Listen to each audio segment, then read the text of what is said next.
So, Steve, tell me a little bit about what drew you to wanting to play your character. This is so serious. I love your place, by the way. Oh, thanks. What brought, the script was really good, and the subject matter, it's based on the financial collapse in 2008, and I knew a little bit about it. Everybody knows a little bit about it, but I hadn't read the book, The Big Short, so I was intrigued by the subject matter. I thought it was interesting. I thought it was very relevant right now, and scary as hell, because there's a lot of information that I didn't know before I started digging in, and I think it's important. And I thought the character was interesting and very conflicted, and obviously getting to work with somebody like Adam McKay again. And I've known Adam, boy, since the 80s. We worked at Second City together, so I think that was a big draw. Getting a chance to work with him again. I think he's really funny and smart, and he's a great guy. So. Yeah. Do you feel like now you have, because it is such complicated stuff, and I mean, I didn't know anything about it except for what you read on the headlines. Do you feel like after being in the film and reading the book, do you have like a real full understanding of what happened and how it happened? Not at all. No. Okay. Okay, good. No, I don't know. I'm glad you, because I still feel that way. No, I mean, I had a cursory knowledge before, but I have a better knowledge of it. Part of, I think, what was daunting was just learning the language, because I don't know. Yeah. I don't know this world. I didn't grow up in it. I don't know. My dad was an engineer. He wasn't in Wall Street, so it was very foreign to me. So it's like playing a doctor and having to use like doctor terms. Exactly. And not only that, but because Adam is a director that encourages improvisation. So to not only know the lines and understand the concept of what you're saying, but to know a bit more, so when he asks you to improvise, you can do it, or at least can fake it to a certain extent. So yeah, that's what drew you. Let me turn this back on you. What drew you to doing your part? It wasn't really the role that drew me to it. I mean, I loved the role, and it was a very different character than I've ever played. But to be honest, I wanted to work with Kate Blanchett, and when I knew Todd Haynes was directing it, those two things were enough for me. I wouldn't have even had to read the script. But then on top of that, it is a beautiful script, and such a beautiful love story, and it was just really different than anything I had done before. I wanted to show sort of a softer side of myself. I found in watching it that the script was very efficient, and there wasn't anything extraneous about it. And I personally love films like that they leave something for you to extrapolate from. It doesn't lay everything out easily. Yeah, one of the things that works so well about the film is sort of the space between the words and all the silences and nuance and subtlety, because it allows for the audience to sort of use their brains a bit more, but also project what they want to onto it. And while it is a love story between two women, it's not really a movie with an agenda. We're not preaching, so it allows people to come in and not come in sort of with their defenses up, as people generally are if you're watching a movie that's sort of trying to shove something down your throat. Right, yeah, it didn't seem political in any way. Not. It was a love story and a very kind story, a very human sort of story. Kind of the opposite of your movie. Yeah. You kind of have to dig to find the humanity in The Big Short. Something I found in watching your performance specifically was that by the end of it, I was, you can hang on people's words in movies. I was hanging on your face. I was like, and I know that sounds odd, but I was watching you, and by the end, because the character you portray, it has such a steady demeanor to her that by the end, I would examine every part of your face in every frame to see where you were going, where the character was going, to trying to figure out what was going on inside of you. And it was A lot of people in my personal life feel that way. It was fascinating, though. What is she thinking? But what mood that's, is she in? But you know, when you've heard, you know, when they say if you really want, I think it's a commercial actually, if you want someone's attention, whisper. You know, to try to break through the cacophony of all this information and everything happening, sometimes it just take it really, really subtle. Alan Arkin would always do that. He would just go under everybody else. And that's what you were drawn into. And I felt like your performance was that way because it was so, it was so nuanced that I was hanging on every moment. And I don't know. Thank you. So what do you have to say about that? How did you do that? I feel really awkward. Do you get sick of people asking you stuff like that? Like when people say, how do you prepare? Oh, I hate that question. Well, because what can you say? Like, Also, do you have, why like, do a people pat want to answer? know that? Don't you want to go into a movie and like not know how they did it? To me, that my Totally agree. favorite kind of acting to watch is when I watch it and I have no idea how they did it or Right. what they were doing. And of course, there's the temptation of wanting to know how they did that, but it's kind of better to not know. And it's so completely agree. boring. It's so boring to talk about process and homework and. I could, and we're done. Because I totally agree with that because it is pulling the curtain back. Yeah. I want it to be a discovery. It's why when I was doing The Office, I always politely declined doing the DVD extra where you sit and watch an episode Yeah. and the actors weigh in on various commentary? moments. Do commentary. I love listening to those though. But I hated doing it. Oh, I would never do one, but I would love listening to them. But see, that's the thing. People want to hear. They want to know. I know, I'm part of the problem. See, you're buying into it. You're part of the solution, I'm part of the problem. I'm not part of any sort of solution. Should we talk about your personal life instead? If You know what? don't I want to actually talk want about to talk process. about your personal life because I have a bit of information that I've been withholding till we were actually on camera.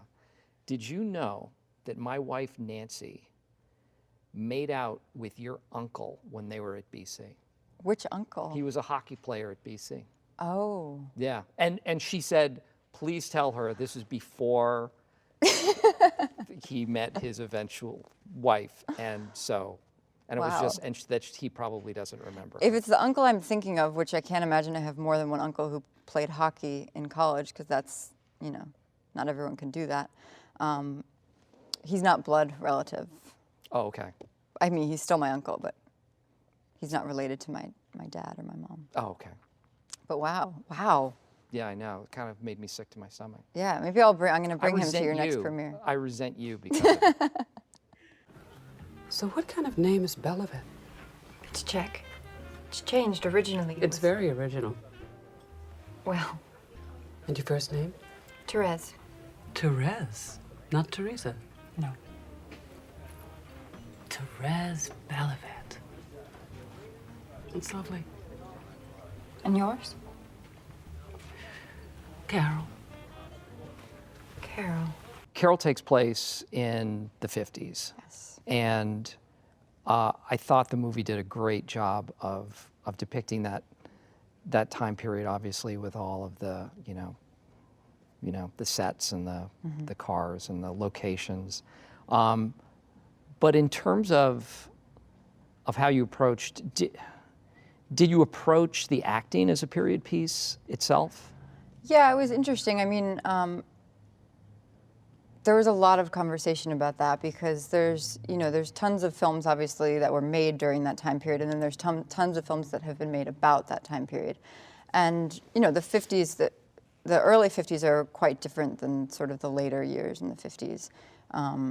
It was, you know, coming right out of the war, and it was a little bit more sort of dirty and gritty, and that was sort of the 50s that Todd wanted to show, sort of a more naturalistic view on that time. And obviously there was a very different style of acting back then, and so it was kind of about walking that fine line. We wanted it to be naturalistic, but I did have to work a lot on my dialect, sort of the way that I spoke, because you know, the way that I'm speaking now is quite modern and jaded, and you know, I'm not using a lot of air. It sounds very, very modern, so it wouldn't have really fit in the world. So we did a lot of work on that, and then, I mean, the rest of it was all Todd. He did all of this research and really shared it with all of us for the months leading up to the shoot. You know, he sent us tons of music, and he made this beautiful visual reference book of all this photography from the early 50s that inspired him for how he wanted the film to look and feel. And so we really knew what world we were stepping into before we even got there, which is really helpful because, you know, you want to be in the same movie as everyone else. I thought he did a beautiful job. When you're, what is your, again, I'm hesitant to ask a question like this because I don't want it to be a question you hate, but what is your ideal kind of director? Like, how do you like to be directed? That's a good question, but I don't have really an answer because I'm not talking about process and how much we hate talking about process. I think one of the reasons I hate talking about process is because I don't really have one. It's different for every film. And I feel like if I did have a specific process, it would be a disservice to the film and to the director. I love directors. I worship them. Like, it's why I love acting, is because I get to work with these people. And there isn't one director that I've worked with that's similar to the other, and they all have a different process themselves. So I feel like I need to make myself more open and available to molding to their process. You know, like when I worked with Fincher, he is known to do a lot of takes. And I, you know, worked with him for 2 years straight, pretty much, and then I went right into working with Steven Soderbergh, who does like maybe one take. Sometimes he doesn't even do a full take. Do you think you'll ever work with somebody good? I hope so. I keep waiting. Someday. Someday you'll really step it up and work with I'm hoping. a director of some sort of caliber. It's, no, I think I agree. But I don't prefer one or the other. No, they're just really different. And I I think, God, how boring would it be to have them all be the same? Yeah, and I think it is sort of a misleading question to say, you know, what is the, because there isn't any perfect one. Like, there's no perfect movie, and it's all, even the, you know, the eccentricities of a director and the things and the places that he or she might push you that make you uncomfortable isn't necessarily a bad thing. Yeah, you might hate it in the moment, but then appreciate it later on. Right. At the end of the day. Yeah, I completely agree. I've had experiences that are more arduous than others. Yeah. I've had directors that I really loved personally, but then I like push you so hard in certain directions that you don't, you know, you don't know what you were going to find until you get there, and you would have never gotten there unless this person was kind of leading you down that path and sort of opening you up to these new ideas. Yeah, I mean, that's one of the best kinds, obviously, when that can happen. But yeah, I've never had a bad experience with a director. I've had bad experiences on films.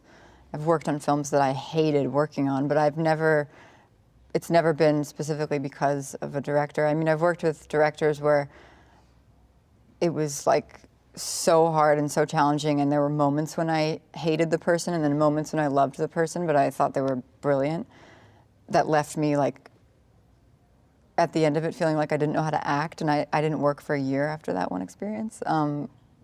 But looking back on it, it's one of the best experiences I've ever had, and I learned the most about myself from it. I'm going to ask you about, for lack of a better word, chemistry with the people that you're working with. I feel like we would have it. I think we would have chemistry. Is that what you were asking? Yes. Do we have chemistry? No, I was going to ask. People always ask that about the chemistry. Well, I don't even think that's the right word. I feel like there's certain people that I find you just get a rhythm going with, and it doesn't necessarily mean that you are going to be best friends off camera, or and sometimes it's even better if you don't even know each other that well. But there's a weird symbiotic relationship that happens. Do you? I mean, obviously you feel that, and I thought you and Kate were. I mean, you are so connected from the first time you see each other in this film, and it's effortless, and it's very, very subtle too. Yeah, I mean, chemistry is a weird thing. You just, you know, obviously the movie sort of lives and dies by, if we didn't have chemistry, the movie wouldn't have worked. But I didn't really know if we would have chemistry until I saw the film for myself. It was something I was actually kind of nervous about, because you just don't know, and you don't know what the camera's going to see. You can, you know, there's lots of people who've really been in love in real life who have, you know, played lovers on film, and there's no chemistry. Right. But I think one of the reasons me and Kate ended up having really good chemistry on camera is because a lot of the relationship between Carol and Therese was sort of mirroring real life, in that I was in awe of her, and she is this magnetic creature. And so, like, when I was looking at her as Therese, I really felt that way in real life as well. I was watching her every move and sort of, you know, clocking everything, and I think that was part of why it ended up working. I have a social media question for you. Oh. Actors are very curious beasts. What are you curious about, and how has that curiosity changed your life? Go. 5 words or less. Oh my God, I don't know. I'm actually I'm a compulsive Googler. I Google things constantly that I'm curious about. You you have an idea in your head and you say, yeah, and I'll look it up, and then it'll like take me to YouTube, and then I'll find something else that's really interesting, and then I don't even know how I got there. you just Google it yourself. You just Google your name. Oh God, all no. day, I'm not allowed to Google Yahoo myself. your name. Yahoo, please. Come on. Is Yahoo passé?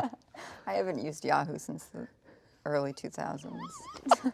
Yes, but I don't know what the latest thing. I mean, after I saw The Big Short, I went home and was like on a Googling rampage, because I wanted to great. understand it, and that still is the don't, hope. I but- think that's the hope of that movie. Yeah. That's Adam. That's our director's hope, is that it could get people to Google it or Yahoo it and understand. Yeah. Gain a greater understanding. Just start a conversation about it. yeah. Yeah. So I definitely Googled that when I got home, but then I also Google really random weird stuff. I think everybody does. Yeah. Well, just to have that information at the.